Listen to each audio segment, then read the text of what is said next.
want you to ponder these questions. What are you becoming? What are you becoming? What are you becoming?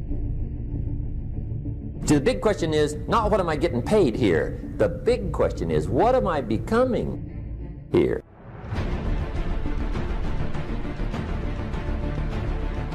Because true happiness is not contained in what you get. Happiness is contained in what you become.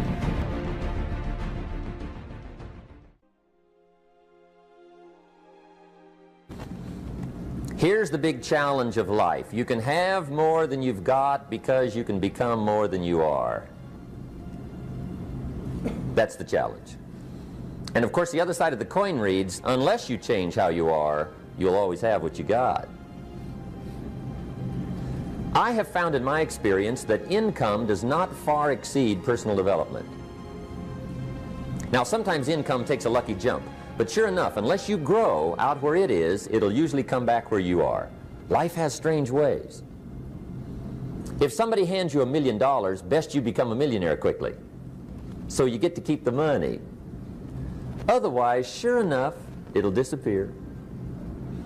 Somebody once said, if you took all the money in the world, divided it up equally among everybody, it would soon all be back in the same pockets.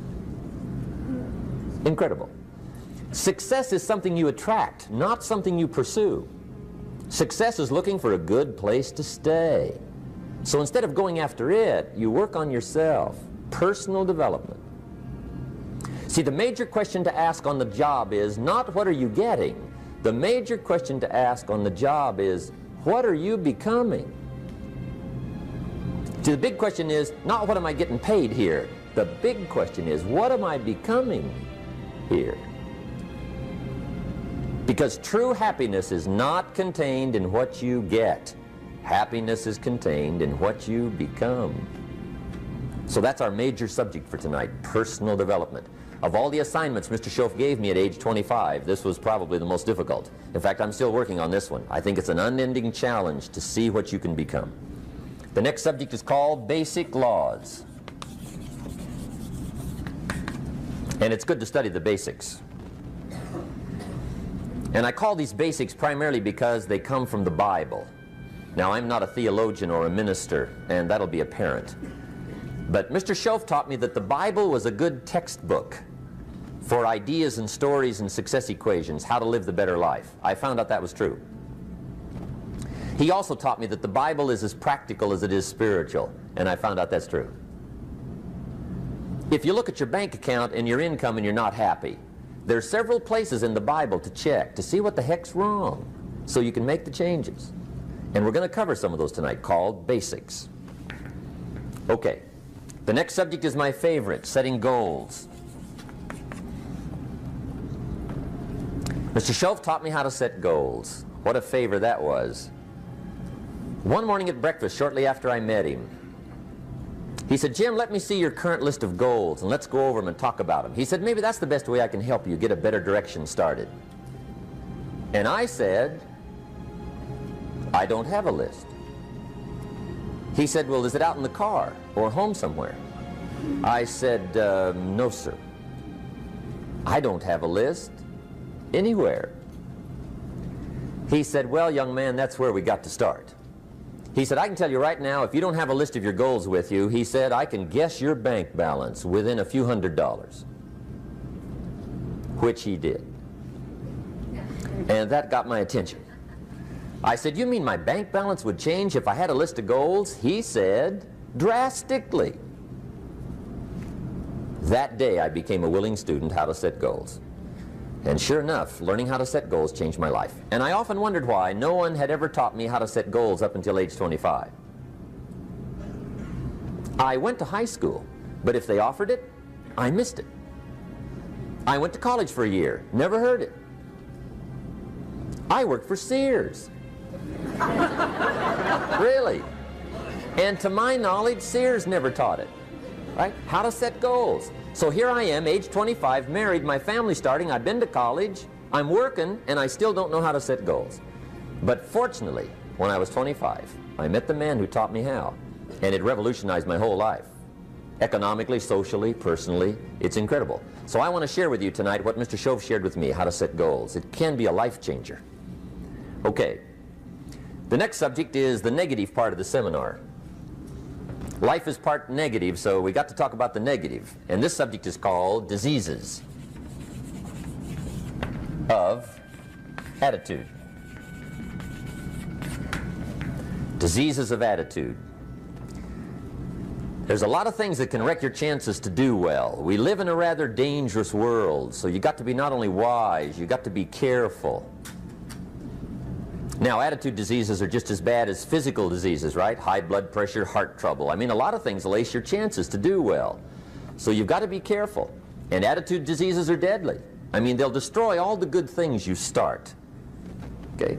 So we'll go through those attitude diseases, how to spot them, how to look for them, what they are, and the cure. And I'm a pro on these because I've had them all, so I can give you excellent advice on these. Now, the last subject we're going to consider tonight is called the day that turns your life around. The day that turns your life around. And under this subject, we're going to talk about the emotions that can change your life. Human beings are emotional creatures, and emotions are powerful for life change. Now, of course, emotions are so powerful they can go either way on you. Emotions can either build or destroy. So you really have to employ emotions properly. We call civilization the intelligent management of human emotions. If you can intelligently apply your emotions in the right direction, no telling what can happen. Could turn your life around one day would be sufficient. So we'll talk about those. The major key to your better future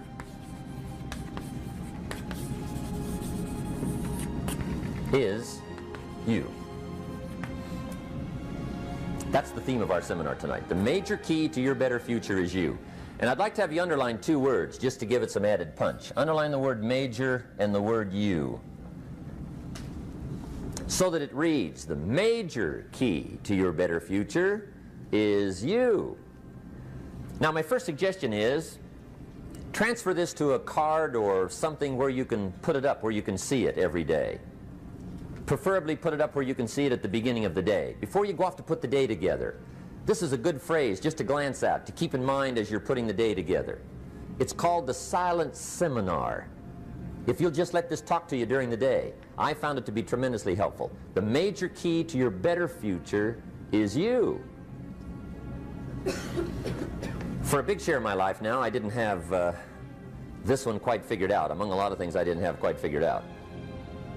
Many things used to puzzle me back in those early days. I used to wonder why two people could work for the same company, one make twice as much money. Now, see, that used to puzzle me. And maybe they were the same age, graduated from the same school, live in the same community, work for the same company, with the same products and the same services. They've got the same traffic, the same problems, and one makes $1,000 a month, the other one makes $2,000 a month. Now, that was my puzzling question. Why would this long list be the same and the money twice as much? I asked, what's the difference between $1,000 a month and $2,000 a month? And I don't mean $1,000 a month, right? I could figure that out. But what makes the difference? Why would one person do twice as well, 3 times as well? Speaking economically. Now, I know there's more than one way to do well. I understand that. But in this little narrow area called compensation, what's the difference? Well, back then, with my faulty thinking, I'm trying to reason it out. I thought, well, maybe time makes some of the difference, right? Some people do better because they have more time. I used to say, Harold ought to be able to do well. He's got a lot of time. If I had all of Harold's time, I could do well. Now, that's got to be dumb, right? Number one, you can't get somebody else's time. A guy says to me one time, he says, you know, if I had some extra time, I could make some extra money. I said, then forget it. There isn't any extra time.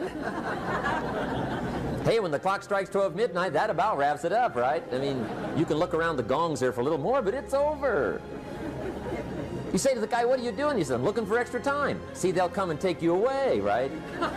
There isn't any more time. Now, if you can't get more time, which you can't, What could you get more of that would make a difference in economic results? And here's the key word. Make it a part of your notes. We're going to consider it tonight. The word is value. And I have a little phrase for your notes. Value makes the difference in results. Value makes the difference.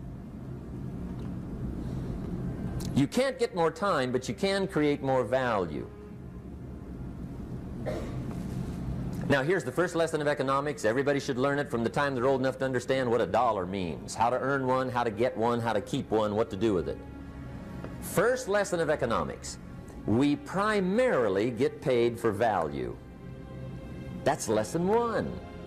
Bringing value to the marketplace, that's how you get paid. You don't get paid for the time. I know it takes time to bring value to the marketplace, but you get paid for the value, not the time. Now, since that's true, here's one of the key questions of the evening.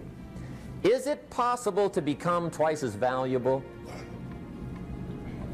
at the marketplace and make twice as much money in the same time? Could you become 3 times as valuable? Make 3 times as much money in the same time? Is that possible? The answer is yes, if. And it's always if, right? Life is known as the big if. Harry Truman once said, life is iffy. How true. And here's the big if. We're going to consider it tonight. It's possible to do much better at the marketplace if you go to work primarily on yourself. And that's the theme of our seminar tonight. Learning to work primarily on yourself. People have asked me for the last 24 years, how do you develop an above-average income? And the answer is, become an above-average person. Develop an above-average handshake. Some people want to be successful. They don't even work on their handshake. As easy as that would be to start on. They let it slide. They don't understand. Develop an above-average smile. Develop an above-average excitement. Develop an above-average interest in other people. Develop an above-average intensity to win. See, that'll change everything. Probably one of the most frustrating experiences in life is looking for an above-average job with above-average pay without becoming an above-average person. It's called frustration.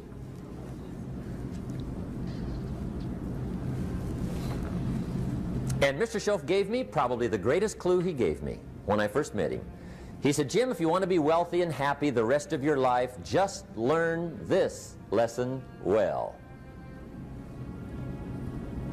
He said, learn to work harder on yourself than you do on your job.